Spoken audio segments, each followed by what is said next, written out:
related to Ballet Folklorico. Allow me to... Our next presentation relates to Ballet Folklorico Performing Arts. Tierra Caliente Academy was founded in October 2004 as a non-profit organization with the mission of using the cultural arts for outreach and development in our community. It was founded by director and instructor Jose Jaimes, whose prior experience with nonprofits and the arts in only 5 years has helped brand Tierra Caliente Academy into one of the strongest academies in the county. The art of folk dance, Baile Folklorico, Danza Folklórica, is not a hobby. It's a discipline that not only transforms your body, but the cultural and historical component teaches you values, opens your eyes to the beauty of diversity, and broadens the knowledge of your own identity. Their mission and vision aligns with discipline and respect. If we respect and value our own culture, we will do the same with the valuing, the respecting of other cultures. And if we are disciplined in rehearsal and the stage, that discipline transfers to all academics and our community work, cultivating education through the arts. academytc.org. All right, there you go. Thank you, Jose, for joining us here today with for the Latino Book and Family Festival. I see that probably I had an outdated draft. It's not been 5 years, is it? Well, no, I think that was from last year. So it's now we're in our 7th year. Wow. Time goes by really fast. So but it is what it is, I guess. You have a lot of materials in the back. That's all the dressing and all of that, huh? I'm actually here at the studio, and you might hear in the background that they're actually rehearsing. So you hear people, stomping and then some music. And this is the office where we store everything that has to do with the show, like the accessories, the costumes. If you see, there's more costumes over there. Wow. There's more over here. Oh, welcome. Well, thank you for accepting the invitation to be here today. Thank you for inviting me. We're delighted to have you here, Jose. You are one of the great leaders of North County. Well, coming from you, Edward, that's such a compliment, because you do so much for our community that thank you for that. Thank you for that. Thanks. All right, so allow us to hear from you. What is it that you do? Tell us on your own words, basically your mission and all of the effort. How does an academy like Tierra Caliente helps the students and the parents? Because I know parents are the ones joining there too, not just the children. Yeah, definitely. I guess to put that in a couple words, I can talk about how the academy started, and then which obviously aligns with the mission. So for that, I would have to kind of touch the subject of Baile Folklorico, or the folklorico component in our community, the before, the now, and the after. Right. So before, when I was just a dancer, taking my first steps, learning about the culture, the music, the dancing, it was more of a hobby. So everybody saw it in our community kind of like a hobby. It was something that came and went. You would see folklorico dancing here, you would see folklorico dancing over there, but that was just part of the entertainment, or that was something nice to look at. Especially little kids in costumes. The cute factor kicked in. Like even if the steps and the choreography was all over the place, it didn't matter, because they look cute. So that was before. So Tierra Caliente Academy of Arts came in 2014 with a proposal for the folklorico community, basically saying, it's nice that we have that cultural component in our community, but we have to take another step. Dance, when you compare folklorico to, for example, classical ballet, jazz, tap, those dance are categorized as a discipline. And then you have folklorico, and it is a hobby.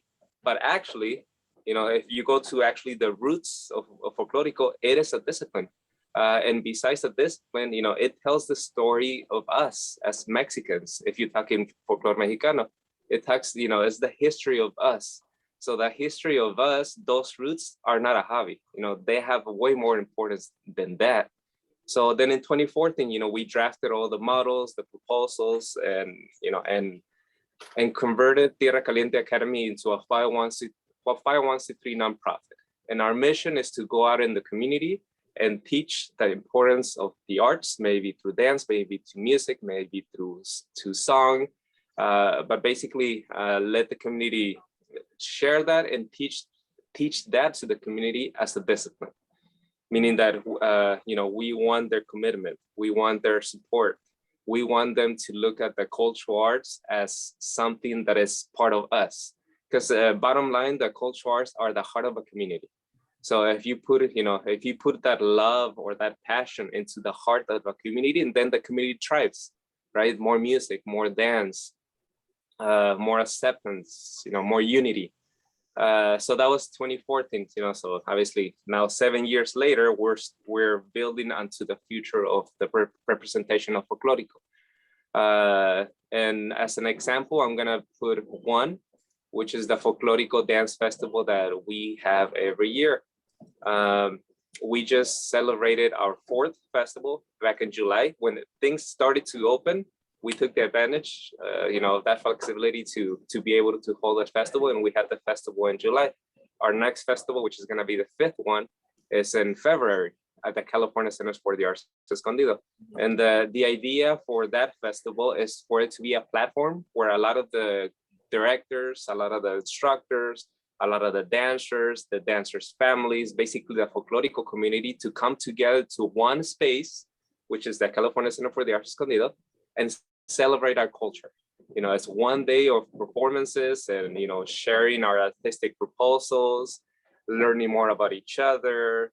And even though we all have, different ideas when it comes to what we put on stage or our artistic proposals, it does not matter, because at the end of the day, we all represent the same thing, which is Mexico, right? Or the folklorico component or the cultural component of what Mexico is. So, you take that before where it used to be a more recreational, then, you come 2014 when things start, to change, and you come 2021 and you see a lot of groups being more organized, so the impact is greater in the community. And that's not to mention the impact that happens with the actual students, where once folklorico is seen as a discipline, then you have, for example, the students, the dancers, be more proactive. They're working harder. They're setting and achieving goals. They're learning how to work well with others, work together, be creative, think out of the box. Be proactive, be leaders, self-initiative, all that. I mean, and there's a whole bunch of more things that I can, a long list that Folklorico, gives as a discipline to the students. So when you see it as a community impact, then you have that, right? The discipline and respect that goes onto the community and the representation of our cultural arts. And then individually, then you see that impact of those students who are growing stronger, and more confident on themselves. So I guess that was kind of like, I said it was gonna be in a few words, but I guess it was more than that. But it kind of aligns with the mission of taking our cultural arts out there and sharing it with the community. Well, it requires a lot more words to explain that. So thank you for that explanation. And I know you sent me a video. Would you like me to share it now? Sure. Let me give an intro to that video. Okay. We have our, in the academy, we have a lot of programs we start at 7 years old. So at 7 to 9, with that class, that program, 7 to 9, we have we have beginners, intermediates, advanced. When you come to teenagers, we have different levels. When you come to adults, we have different levels. And also we have our 35 plus group where we have a lot of grandmas practicing and performing folklorico. So specifically our youth program, we took a couple of the girls and we asked them, what are the arts in your own words? We didn't want to give them a script. We told them we want to make a video, and you would have to, that's your homework. Think about what the arts mean to you. And then basically that's your script, right? You write your own script, and then we put together a video. So that only shows the impact that once, especially when, pre-teens, teenage years, those are the toughest, because, kids are still, they're at that phase where they're finding themselves. So, so if you are able to take those pre-teens and teenagers and make them fall in love with their culture, then it's like, then you have them.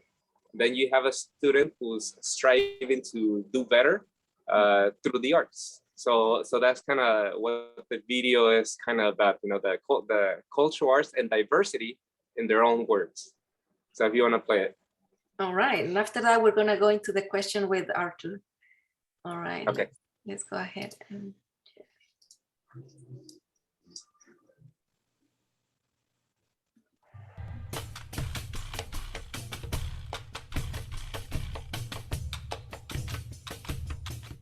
The power of the arts is that it provides us with a variety of tools that we use in our daily life. It teaches me how to be creative. Here in the Academy, we learn two very important lessons, and they are discipline and respect. Our director teaches us that if we are disciplined in class, we will be disciplined in school and in our community. I not only respect and represent my own culture, but I also cherish and celebrate diversity. We are not only dancers, but we are a family.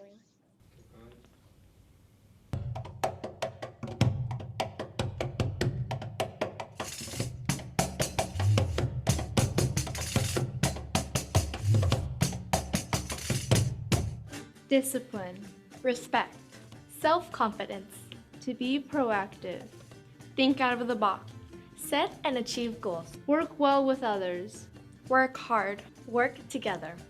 Did you know that Albert Einstein, the famous scientist, used to play the violin in his free time? Or that Condoleezza Rice was the first African-American woman to hold office as Secretary of State? But she was also known as a renowned concert pianist. My hero is Harriet Tubman. I love her passion and leadership. Besides dance, I am very passionate about photography. I could be the next Annie Leibovitz of my generation. Besides dance, I love to run. I love the adrenaline feeling. I can be the next Maria Lorena Ramirez of my generation. Besides dance, I am passionate about makeup because you can show your creative side through bold colors. I can be the next Louis Castro of my generation. I am a dancer, but I also love acting, swimming, and baking. I am a dancer, but I also like to play soccer, do makeup, and learn about fashion. I am a dancer, but I am also in love with books. I am a dancer, but I also like to write short stories, going on hikes, and playing the guitar. In searching for identity and trying to understand diversity, our academy becomes a second home. In there, we embrace self-expression and provide a sense of belonging. The topic of diversity has always been a sensitive one, for no matter who we are, how we speak, or how we look, if we dig deep into our roots, we are more alike than different. Diversity is the unique qualities that make you different from another person. Diversity is the way you show you're born to stand out and accepting everyone for who they are. To that point, we need more cultural art programs, activities, and events in our community. Diversity is the unique features that belong to you. I am Tierra Caliente Academy. Thank you. I am Tierra Caliente Academy. Thank you.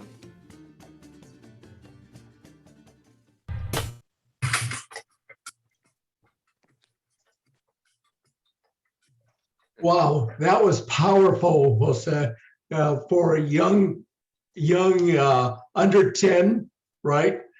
Children to talk about respect, dignity, diversity, education, books, sports. It is so powerful. You did a fantastic job. Thank you, Edward. During my classes, I mean, besides, teaching the actual component of dance or the music or all this, and that I do talk about, the importance of being a leader in your community, about the importance of learning about yourself, myself, especially being very dark, being proud of your darkness, I guess, being brown, and searching more about your culture. So I do try to plug those things in when I'm in my classes, especially with the kids, because kids nowadays are so smart. I mean, they are compared to when I was a kid. I mean, they're just so smart. So so you gotta make sure that you try to expose them to positive things like that. Challenge them to think out of the box and think, things like that. Yes, let me go into the chat a little bit and hear that. Read some of the comments. Genevieve mentioned, thank you for having this great presentation. Arthur Hernandez, I believe he's, he might be at the University of UC Davis. So he's mentioned the hopes and struggles of all people are evident in this art, in its art and culture. And he asked a question, when can we expect you at the Mondavi Center at UC Davis?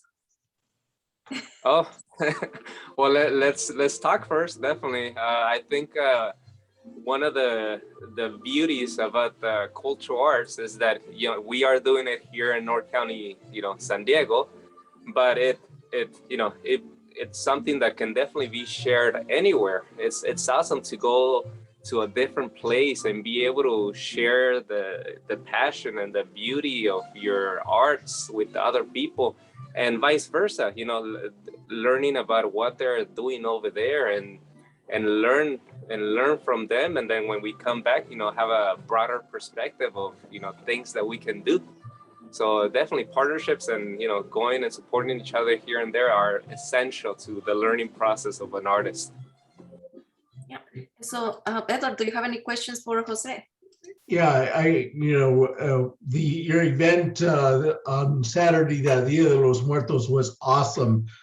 You had at least a dozen different groups there, right? Yes, so the event for us was from 10 to 4, and we actually had to push it to 4:30 because the entertainment did not stop, group after group after group. And they were from all of San Diego County and Riverside County. Yep, so it was, if you kind of visualize it, it was from Riverside coming here, and then from Chula Vista coming here. So, Southern California being here at the Dia de los Muertos. So it's a great partnership. They are great groups. They have a very similar mentality of helping each other, using that cultural platform to be able to work together. Because like I mentioned before, at the end of the day, we all represent the same thing. So it just makes more sense to be able to work together. And so what if somebody wants to join in, let's say, no experience whatsoever, and wants to try to get out of their comfort zone, but trying out something like this? I'm not saying it's me, but, just bringing it up. Then what's the process for that? Yeah, so that's why we have the beginner classes. We at every age level or age, 7 to 9, 10 to 12, the 12 to 15, the 16 plus, and the 35 plus. We have beginner classes at those age levels because it's hard. Talking about Folklorico, in the past, everybody was together. You had the dancer along with the beginner, so the beginner felt overwhelmed or felt like they didn't fit in, so eventually you lost them. So with us, they start at the same level as everybody else, and we open the academy registrations twice a year. So we are year round, but we go by semester system. So January to May. January to June, and then July to December. So we go by semester system, and registrations are basically either at the beginning of the year or in the summer. So just look into our, if you have social media, look into, check out our social media, and you'll start seeing announcements once we have the open registrations. All right, sounds good. I have in the chat some comments there, and I see that, well, I'm not sure if, yeah, Arthur Hernandez, he mentioned he's a family nurse practitioner.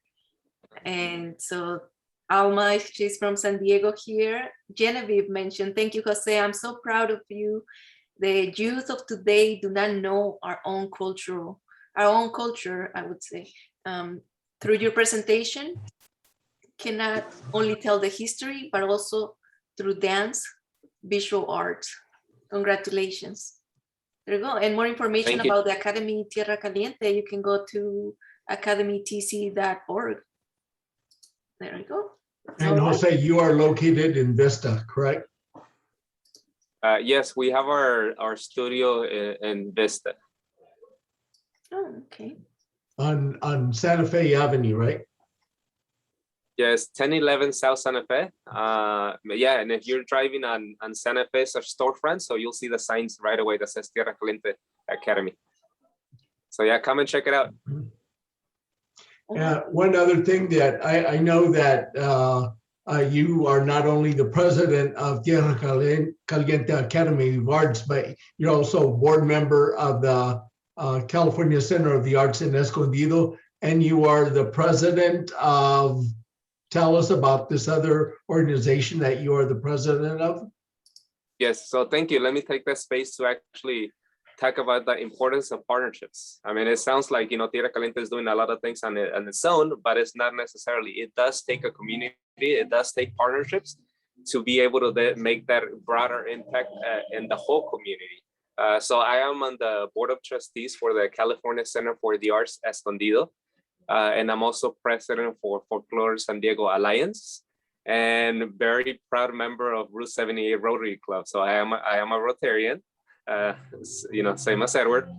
And then with the California Center for the Arts Escondido, it's the biggest arts institute that we have here in North County, San Diego. So it's awesome. It's a privilege to be able to be part of that board and be able to, along with all the other board members, try to make decisions about how to best push the arts in our community. And obviously, when it comes to me, I try to push, the arts, the cultural arts, and cater to the Latino community, the underserved, underprivileged. So I'm very fortunate to be able to do that from the inside at the California Center for the Arts Escondido, and they are great.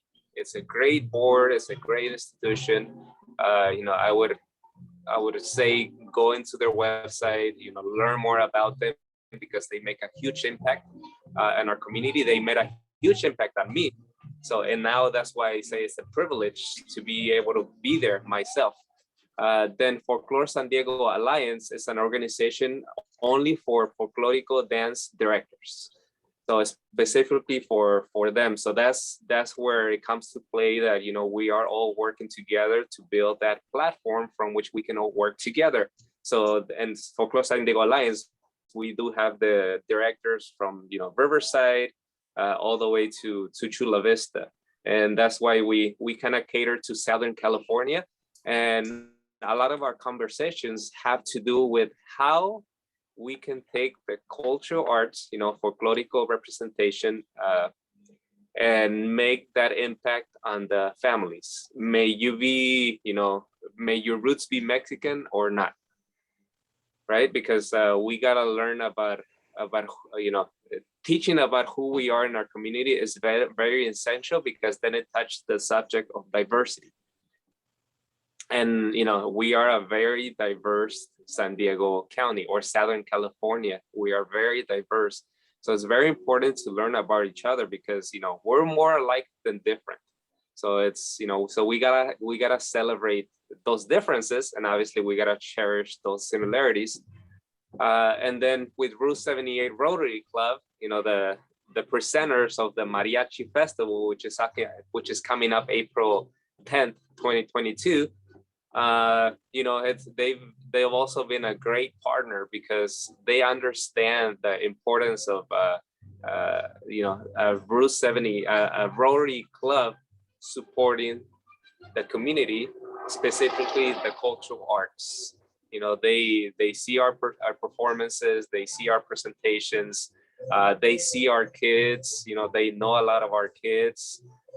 So it's awesome how they, you know, they go into the community and learn more about them in a grassroots approach. You know, being there, because one thing is to be behind a desk and see the videos, you know, see the photos and see it, but it's a very different thing going out there in our community and being there, you know, with everybody. That grassroots approach where we learn more about each other and learn more about how to best help each other.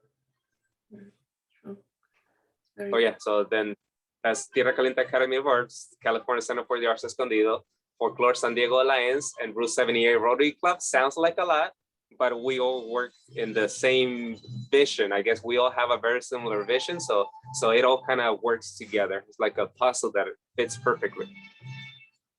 All right. Very well said.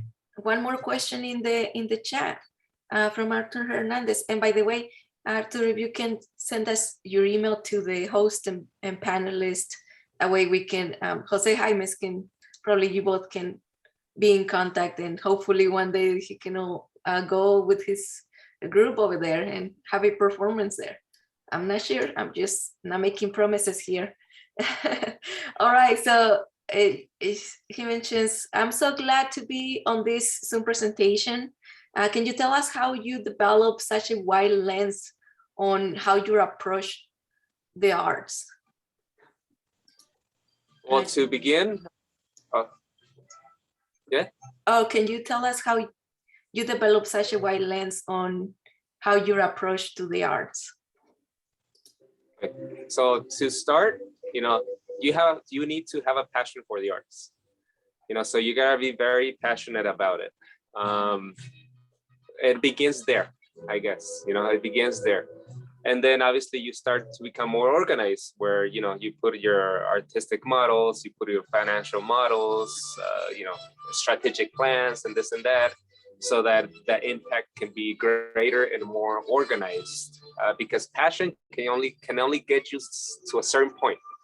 But if you want to make that impact in a broader way to a bigger community, then you do have to be organized. And that's one of the reasons that we are a 501c3 profit. That not only helps us, but pushes us to be more organized.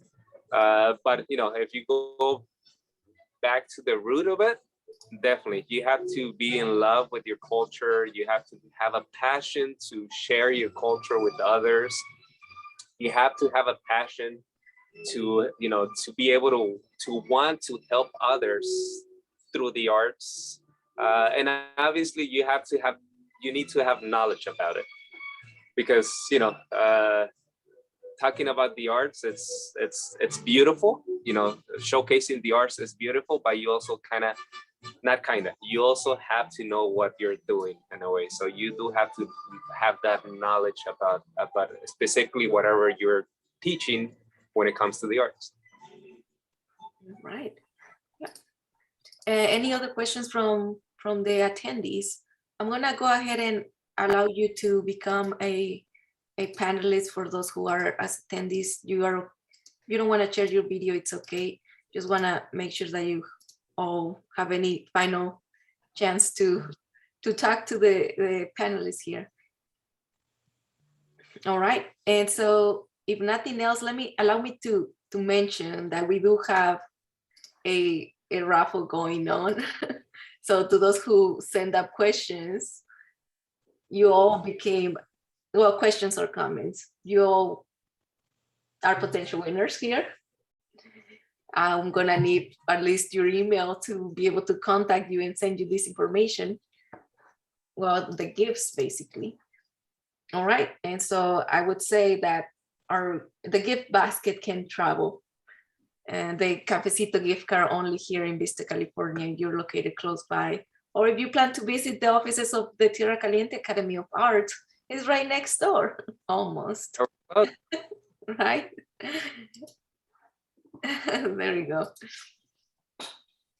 Anybody interested in getting any prizes? Ask your final questions here. All right, thanks, Arthur, for sharing your emails. I know one of the things that I've really enjoyed at all of your performances, Jose, is that you bring dances and music from all the different states in Mexico. And, you know, it's an exposure to the culture and the from each of the states. So when your dancers perform that to the music of a certain state in Mexico, who came up with that concept of doing that? Because that's so fantastic. yeah, so that's when we were putting together our artistic model. You know, talking about the old days in Folklorico, you always saw Jalisco, for example. You always saw Veracruz. That's, you know, that's all you saw. So when we decided to in 2014 to make that greater impact, specifically in this case, the artistic impact, we started to make relationships, you know, with instructors from Mexico. So we a couple times a year, we do bring instructors from Mexico, so that not only our instructors or myself, but our students can learn about, you know, there's so many things to learn about Mexico when it comes to dance and music. I mean, it's enormous, you know, it's there's just so much. So so we try to implement that in our programs, where it's not only the popular regions, you know, learn about, you know, all the way from Yucatan, you know, all the way to the south from Yucatan, Campeche, or, you know, the influence that we have close to us, which is like Chihuahua, or you go to the center of the Republic, like Guerrero, Oaxaca, you know, even Mexico City has their, you know, their dances. So trying to, I guess, it does take an investment. It does take time to, you know, to learn about all those different dances. But it's worth it, because when we showcase them here in our community, you know, I think we make a greater impact, because, for example, when we perform Campeche or Yucatan, people come to us and say, you know what, I'm from Campeche and I'm from Yucatan, and it's been forever since I saw some of my dances performed here, because I always see Jalisco, for example, right? So it's awesome, you know, to be able to bring that representation of people who are not over there anymore, who are here now and have not been able to see their dances or their music in the longest time. So that in itself is a very positive impact. Yes, it is. So if someone were wanting to help you as far as monetary donation, because you are a 501c3, how would be, or how could they donate money to your organization? Yeah, there's two ways to go about it. The first one, you can visit our website, and there's actually a Giving tab, and you can go to the Giving tab, learn a little bit more about us. We actually have a video there that talks about, you know, how you can give back. So we have a couple of videos on our website. That's, you know, that's the indirect way that you can maybe, you know, you can approach the Academy by, you know, doing a small donation. But then the second one, which I personally think is the best one, let's have a conversation. You know, let's me and you sit down so that I can, so that you can learn about the Academy. I can also learn about you, and we can learn about how we can best help each other. Because we ourselves, we try not to monetize from the arts. I mean, meaning we do have to pay bills, so that's why our performances do have an admission cost, especially when it comes to the theater performances. But all the money goes back into the community either way. That's why we are a 501c3 nonprofit. And we do that. We do need that support. So for all those sponsors or the partners that we have, is because they believe in the arts, and they want to make a difference in the arts. So that second option about me and whoever's interested, sitting down and talking about how we can best together develop the representation of the arts in our community. Right, we have a question from Arthur. Yes. I have a question. Oh, Genevieve too. Yeah, Jose, can you give us a little more information about the family values? Because I do know that your wife and your children are part of this program. How many of your community dancers are family groups? Yes, we actually do have a lot of families. I can think of 3 families where the mom dances in our 35 plus group, and then they have 1 or 2 or even 3 other kids in our different programs. So then it becomes a family activity, but more than that, it's kind of like a family bonding, where, you know, if you take the component of the arts, it teaches values, it teaches, you know, that bonding, and in my case, especially with my daughters who have grown up in the arts, I would like to think that through the arts, I'm providing them the tools so that, you know, so that when they start making their own steps, they have a better chance at the world. Because, you know, nowadays, the world is a tough one. And as a parent, I will not be able to be there next to them the whole time. So the arts, I believe, my personal belief is the arts gives them those tools to be better prepared. And then, you know, bottom line, if I have a product, which is the arts, and I don't have my family, you know, taking advantage of that product, then there's a problem, right?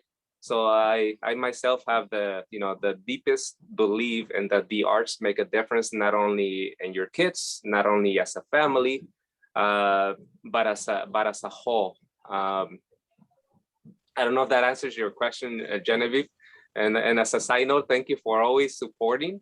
You know, you always, from the very, very beginning, when I was, you know, my baby steps, I was crawling.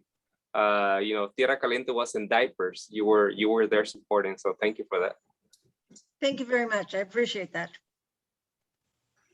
And then I think, Arthur, do you have a question that you'd like to ask?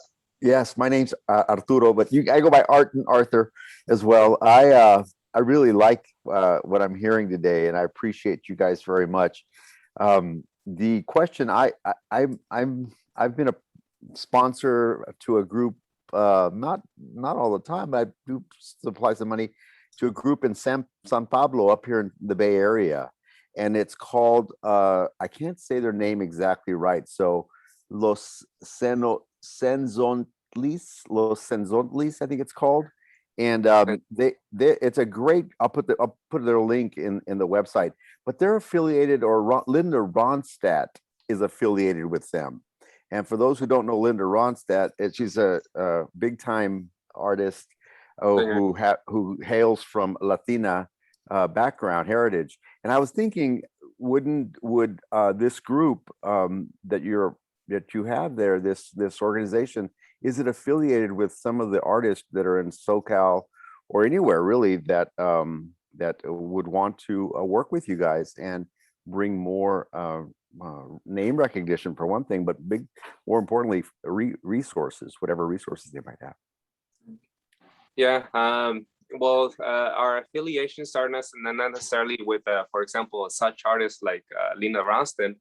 But I would like to think that with the California Center for the Arts Escondido, we do bring a lot of very important artists there, and we do have the opportunities, either as myself being a director, or even my dancers, or the academy in general, and sometimes performing with them, sometimes meeting them. So it's awesome for a kid or a teenager who's very passionate about the arts, and would like to eventually do something bigger with it. It's awesome for them to meet somebody who's a professional, who's already there. To give you one example,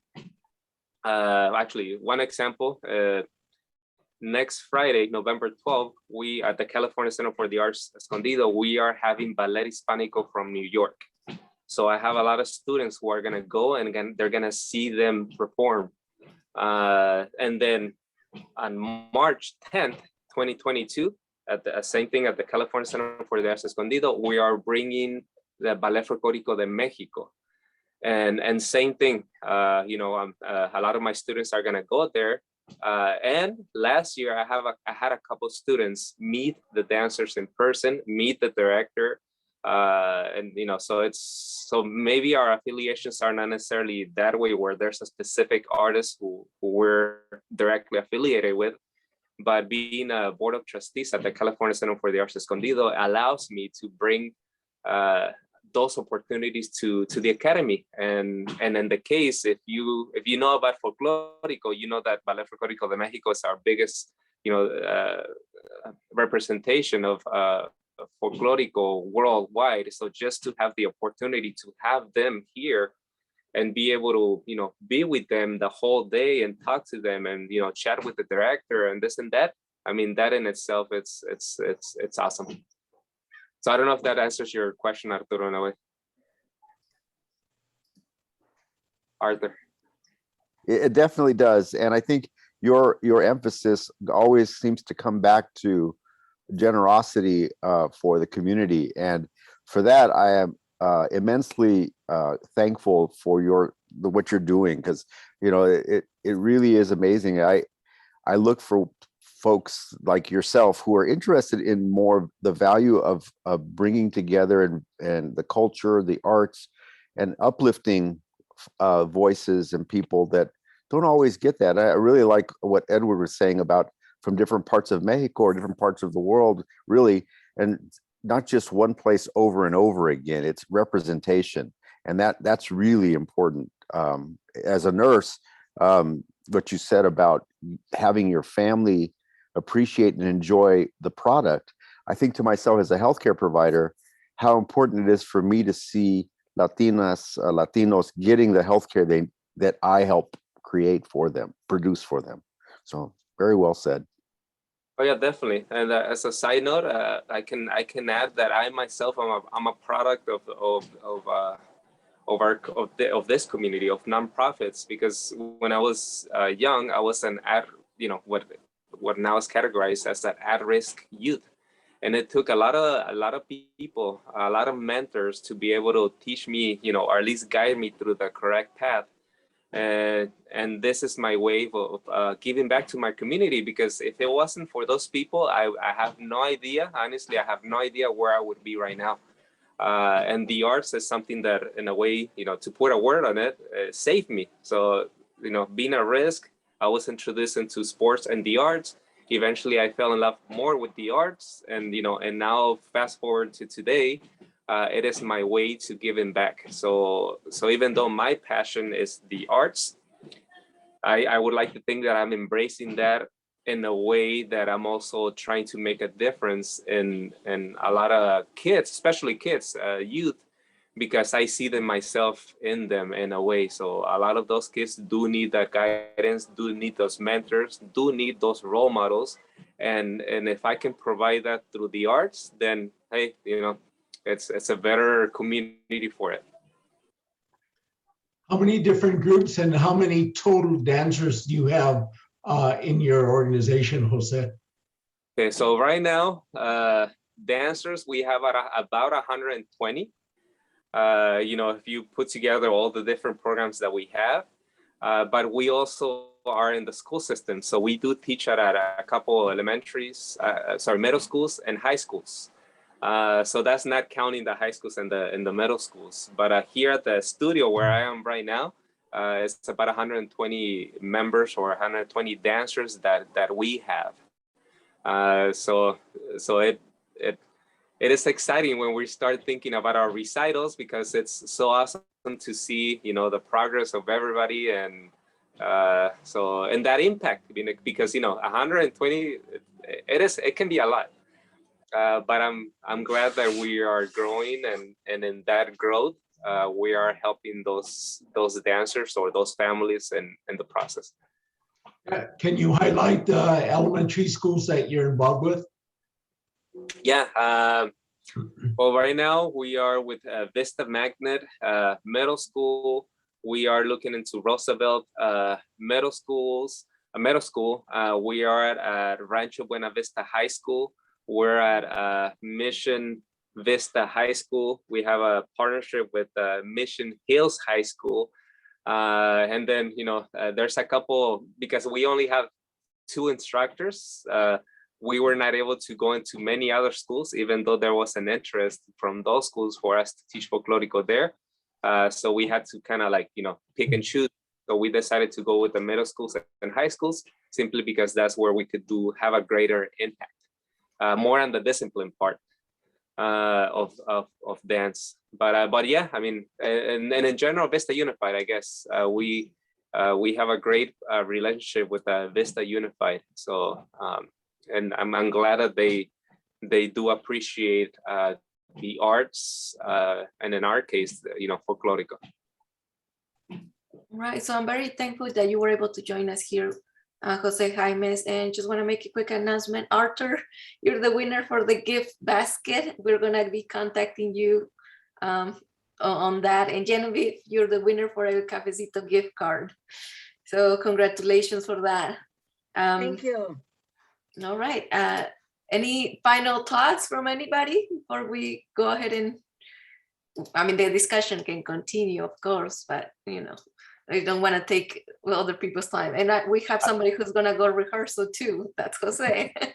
I just want to say it's what Jaime said about the diapers part, and Genevieve was there when the organization was in diapers. And I'm thinking about the astronauts that are in space right now in diapers.